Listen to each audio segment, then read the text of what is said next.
എല്ലാവർക്കും നമസ്കാരം.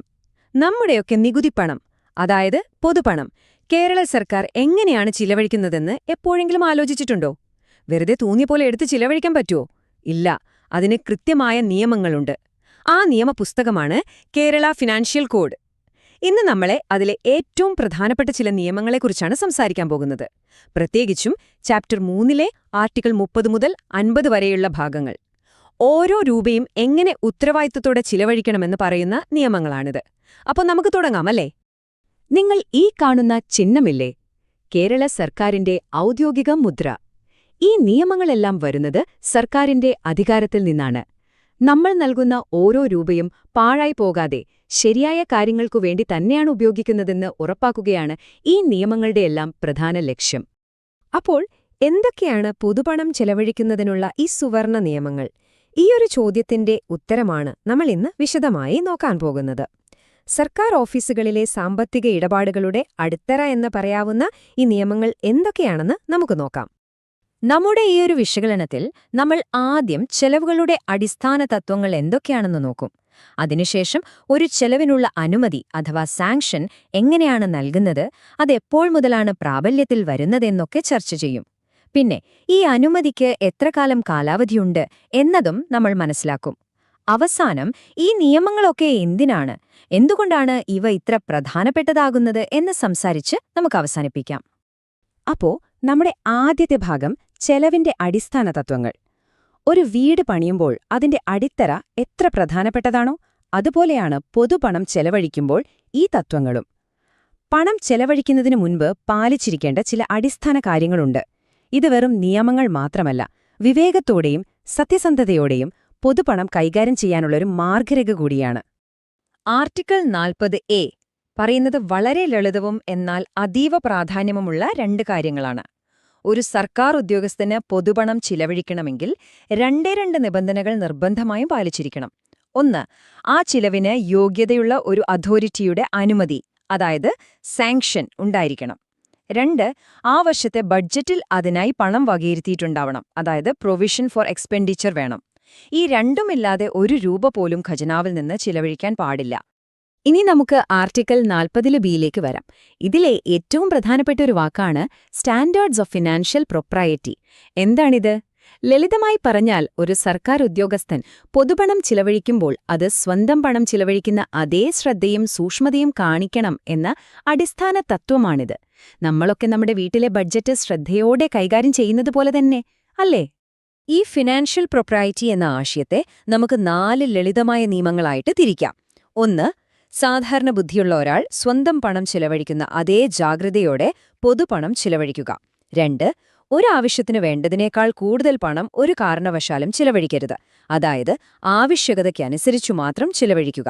3, സ്വന്തം നേട്ടത്തിനായി ഒരു ഉദ്യോഗസ്ഥനും അനുമതി നൽകാനുള്ള അധികാരം ദുരുപയോഗം ചെയ്യാൻ പാടില്ല. 4, പൊതുപണം ഏതെങ്കിലും ഒരു പ്രത്യേക വ്യക്തിയുടെയോ ഒരു വിഭാഗത്തിന്റെയോ മാത്രം പ്രയോജനത്തിനു വേണ്ടി ഉപയോഗിക്കരുത്.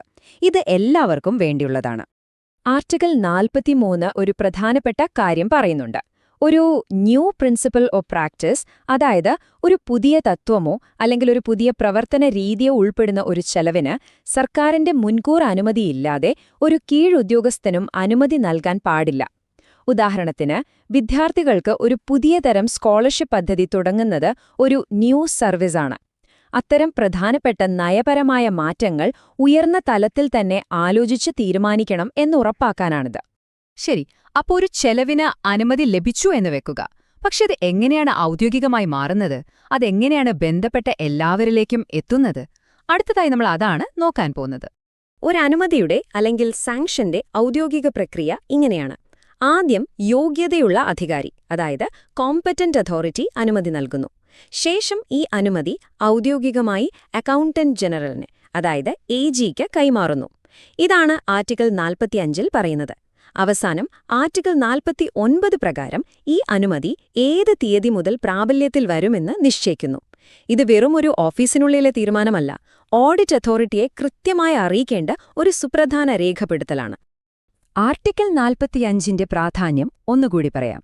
ഓരോ സാമ്പത്തിക അനുമതിയുടെയും പകർപ്പ് ആരാണോ അനുമതി നൽകുന്നത് ആ അതോറിറ്റി തന്നെ അക്കൗണ്ടന്റ് ജനറലിന് നൽകണം. ഇത് സുതാര്യതയും ഉത്തരവാദിത്വവും ഉറപ്പുവരുത്തുന്നതിനുള്ള ഒരു നിർണായക പടിയാണ്. എല്ലാ കണക്കുകളും കൃത്യമാണെന്നും നിയമപരമാണെന്നും ഉറപ്പാക്കാൻ ഇത് സഹായിക്കുന്നു.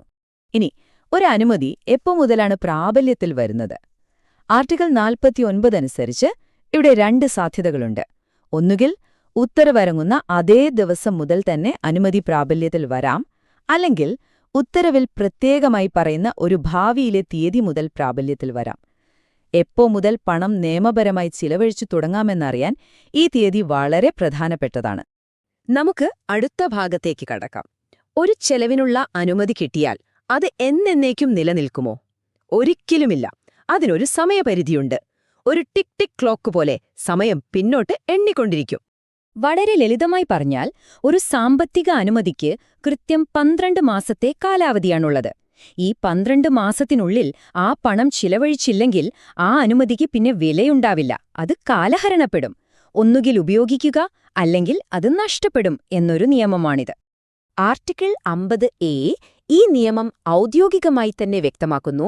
1 വർഷത്തേക്ക് ഉപയോഗിക്കാത്ത ഏതൊരു പുതിയ ചെലവിനുള്ള അനുമതിയും ലാപ്സായതായി ലാപ്സ്ഡ് കണക്കാക്കും. പിന്നെയും പണം വേണമെങ്കിൽ ആദ്യം മുതൽ പ്രപ്പോസൽ കൊടുത്ത് പുതിയ അനുമതി വാങ്ങണം.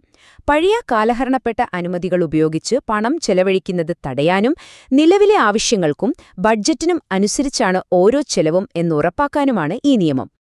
എന്നാൽ ഈ 12 മാസ നിയമത്തിന് ചില ഒഴിവുകളുണ്ട്. ആർട്ടിക്കിൾ 50ലെ ഒരു നോട്ട് പ്രകാരം ചില കാര്യങ്ങൾക്ക് ഈ കാലാവധി ബാധകമല്ല. ഉദാഹരണത്തിന്, ഒരു തസ്തികയുടെ അലവൻസുകൾ, അല്ലെങ്കിൽ വർഷം തോറും ഘട്ടം ഘട്ടമായി കൂട്ടിച്ചേർക്കുന്ന സ്ഥാപനങ്ങളുടെ അനുമതി, അതുപോലെ കോടതി ഉത്തരവിലൂടെ ലഭിക്കുന്ന അനുമതികൾക്കൊന്നും ഈ 12 മാസത്തെ കാലാവധി ബാധകമല്ല. അപ്പോൾ ഇതിൽ നിന്നെല്ലാം നമ്മൾ എന്താണ് മനസ്സിലാക്കേണ്ടത്? ഈ നിയമങ്ങളൊന്നും വെറും കടലാസുകളോ അല്ലെങ്കിൽ കാര്യങ്ങൾ വൈകിപ്പിക്കാനുള്ള ബ്യൂറോക്രസിയോ അല്ല. പൊതുപണം, അതായത് നമ്മുടെ എല്ലാം പണം കാര്യക്ഷമമായും സത്യസന്ധമായും ഉപയോഗിക്കുന്നു എന്ന് ഉറപ്പാക്കുന്ന ഒരു സുരക്ഷാ ചട്ടക്കൂടാണിത്. ഈ സാമ്പത്തിക കോഡിന്റെ ആത്മാവ് എന്താണെന്ന് ചോദിച്ചാല് ഒരുപക്ഷെ ഈ ഒരു വാക്യത്തിലുണ്ടാകും: ഓരോ സർക്കാർ ഉദ്യോഗസ്ഥനും പൊതുപണം ചെലവഴിക്കുമ്പോൾ സാധാരണ ബുദ്ധിയുള്ള ഒരാള് സ്വന്തം പണം ചെലവഴിക്കുമ്പോൾ കാണിക്കുന്ന അതേ ശ്രദ്ധ പുലർത്തണം. ഈ ലളിതമായ ആശയമാണ് മുഴുവൻ നിയമസംഹിതയുടെയും അടിത്തറ. ഈ വിശകലനം അവസാനിപ്പിക്കുമ്പോൾ നമുക്ക് ഈ ചോദ്യത്തെക്കുറിച്ച് ഒന്നാലോചിക്കാം. പൊതുപണത്തിന്റെ ഉത്തരവാദിത്വപരമായ വിനിയോഗത്തിൽ ഓരോ ഉദ്യോഗസ്ഥനുമുള്ള പങ്ക് എന്താണ്? ഇത് വെറും നിയമങ്ങൾ പാലിക്കൽ മാത്രമല്ല അല്ലേ? പൊതുസേവനത്തിനൊപ്പം വരുന്ന വ്യക്തിപരമായൊരു ഉത്തരവാദിത്വം കൂടിയാണിത്. ഈ നിയമങ്ങൾ ഫലപ്രദമായി നടപ്പിലാക്കുന്നതിൽ ഓരോ ഉദ്യോഗസ്ഥനും ഒരു പ്രധാന പങ്ക് വഹിക്കാനുണ്ട്.